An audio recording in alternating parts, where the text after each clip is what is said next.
my question from the heart. What is the difference between a light worker and a dark lord? And the line that separates them, how close are they to each other? All my love to you, Carlo.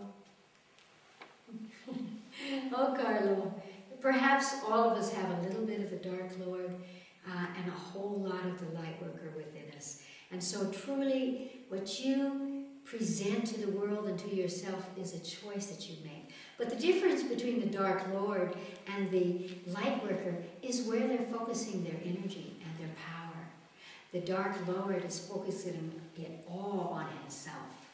You know, give it to me. I will manipulate the world. I will make happen what I want, what I need.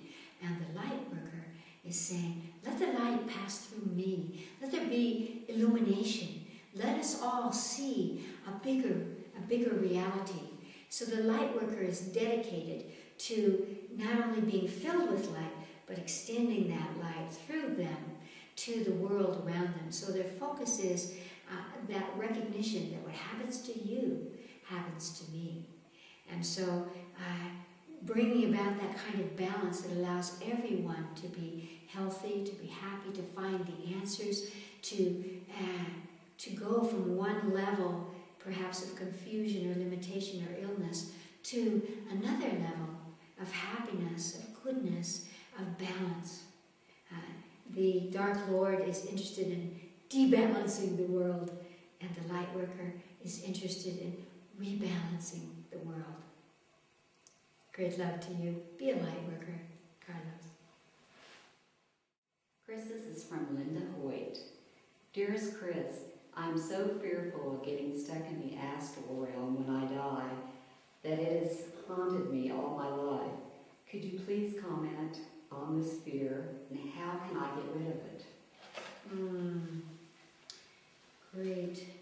So Linda, you're not alone about that, and it's because of our interpretation of the astral dimension. The interpretation you are utilizing there is the interpretation of being stuck in a negative energy. Perhaps you're thinking in terms of astral dimension, of purgatory or hell or darkness or being alone. Whereas in actuality, the astral dimension, it flows up through many stratifications of vibrations all the way to what we call heaven. So it can be the most enlightened or lighted place that we want to think of in terms of traveling from physical body out through our spirits into a place of rest. We know that very often after the moment of death, the spirit will move into higher octaves of astral where it rests. Usually it's taken there by perhaps young people who say that this is the job that they love the most, even better than being in human form, is being in the astral, helping people come across into these places of rest, which usually look like whatever would be the most beautiful scenario for you. Are you a lover of mountains? Are you a lover of the sea? Whatever that is, a place where you can contemplate the lessons that were learned by you in a lifetime with the guidance of your own higher self, the intuitive essence of your soul whispering to you. So don't think of the astral as something negative. You know that the astral body is actually the auric field. That is the form of the emotional body, and maybe that's why you have a negative reference of it. So what we think and feel echoes out from the physical body through the auric field, and that is the form of the astral body. The astral body might look exactly like your form, which is why people have often said, well, I see a ghost, and it looks like this person or that person, and they're seeing this astral energy that's coalesced there. But it's not a negative, it doesn't have to be a negative energy. But what you want to do is to continually support your astral vibration. For example, by brushing your auric field or using the white light exercise of draw the white light in to the top of your head from the cosmos, down into the solar plexus, the seat of the emotional body, and lasering it out. So as you brush out your auric field, you are also clearing that astral energy. The spirit does come from the astral. It stays in the astral very often from one lifetime to another. But again, it doesn't have to be a negative energy or entrapment. It's just that the spirit holds experience and feelings which are attached to the emotional DNA. And that's why we use those references for it. But it can be ecstatic.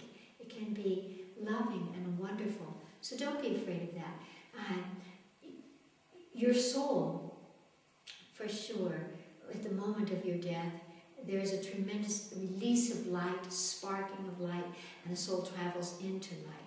But there is light in the astral dimension through many different stratifications or levels of it.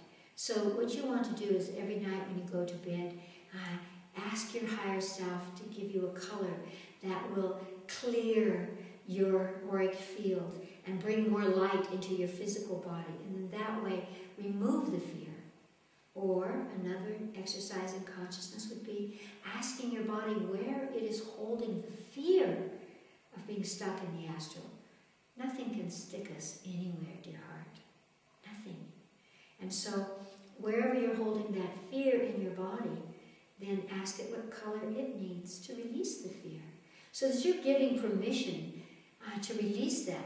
The fear may be just an echo from another lifetime. It could be something that you have psychogenetically inherited through the death of someone in your own family constellation that you're unconscious of. It may not be yours. So first of all, ask, is this fear of being stuck in the astral mine? And if it is, clear it from your body. You can do it. And if it's not, ask, how far back does it belong? Maybe you can even see or hear the voice of the person it belongs to. And then again, asking them what color they need to release this, so that it's not in your repertoire. All things can be changed. All we have to do is to choose them. Great love.